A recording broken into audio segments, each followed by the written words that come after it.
Okay, everyone, we are continuing reading the first couple pages of each chapter. You can follow along with me as I do it. Chapter 3. There was music from my neighbor's house through the summer nights. In his blue gardens, men and girls came and went like moths among the whisperings and the champagne and the stars. At high tide in the afternoon, I watched his guests diving from the tower of his raft, or taking the sun on the hot sand of his beach while his two motorboats slit the waters of the Sound, drawing aquaplanes over cataracts of foam. On weekends, his Rolls-Royce became an omnibus, bearing parties to and from the city between 9 in the morning and long past midnight, while his station wagon scampered like a brisk yellow bug to meet all trains. And on Mondays, 8 servants, including an extra gardener, toiled all day with mops and scrubbing brushes and hammers and garden shears, repairing the ravages of the night before. Every Friday, 5 crates of oranges and lemons arrived from a fruiterer in New York. Every Monday, these same oranges and lemons left the back door in a pyramid of pulpless halves. There was a machine in the kitchen which could extract the juice of 200 oranges in half an hour, if a little button was pressed 200 times by a butler's thumb.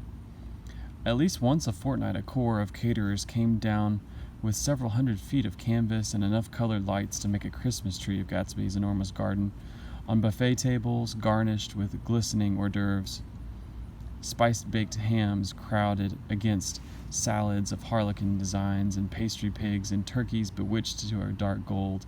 In the main hall, a bar with a real brass rail was set up, and stocked with gins and liquors and with cordials so long forgotten that most of his female guests were too young to know one from another.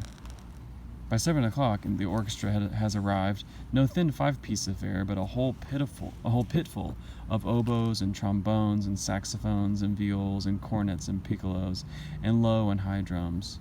The last swimmers have come in from the beach now and are dressing upstairs. The cars from New York are parked 5 deep in the drive, and already the halls and salons and verandas are gaudy with primary colors and hair shorn in strange new ways, in shawls beyond the dreams of Castile. The bar is in full swing, and floating rounds of cocktails permeate the garden outside, until the air is alive with chatter and laughter and casual innuendo and introductions forgotten on the spot, and enthusiastic meetings between women who never knew each other's names.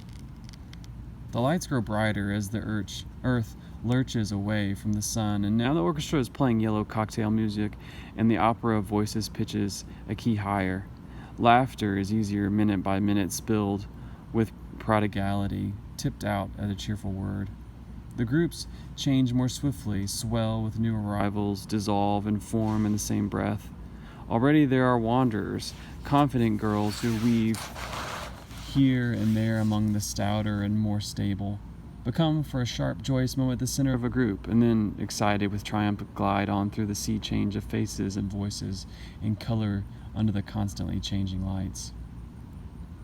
Suddenly, one of these gypsies, in a trembling opal, seizes a cocktail out of the air, dumps it down for courage, and moving her hands like a frisco, dances out alone on the canvas platform. A momentary hush.